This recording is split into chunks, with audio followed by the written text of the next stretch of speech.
ইলিশ মাছের মরিচ খোলা করব। প্রথমে আমি রসুন, পেঁয়াজ আর শুকনা মরিচ পরিমাণ মতো নিয়ে আমি একটু ব্লেন্ডার করে নিচ্ছি।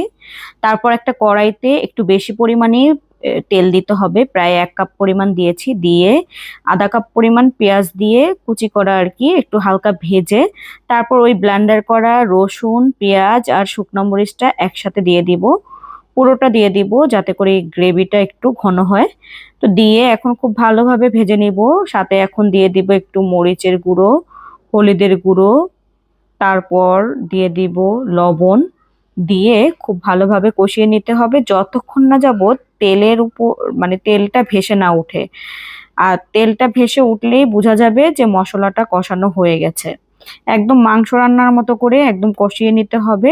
খুব ভালোভাবে কষানো প্রায় হয়ে আসছে। আর এখন আমি ইলিশ মাছগুলোকে একদম ছোট ছোট করে কেটে ধুয়ে রেখেছিলাম, সেটা এখন দিয়ে দিব। দিয়ে এখন খুব ভালোভাবে ভাজা ভাজা করে নেব। এখন আর পানি হালকা একটু দিব আর কি। দিয়ে সিদ্ধ হওয়ার জন্য যতটুকু লাগে জাস্ট অতটুকুই পানি দিব।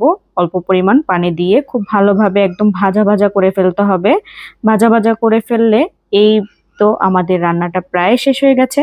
আর এইভাবে করে বাসায় আপনারা যদি রান্না করতে পারেন, এই তরকারিটা দিয়ে আপনি 1 প্লেট ভাত খেতে পারবেন। বিশ্বাস করেন, একবার রান্না করেই দেখেন, খুবই মজাদার।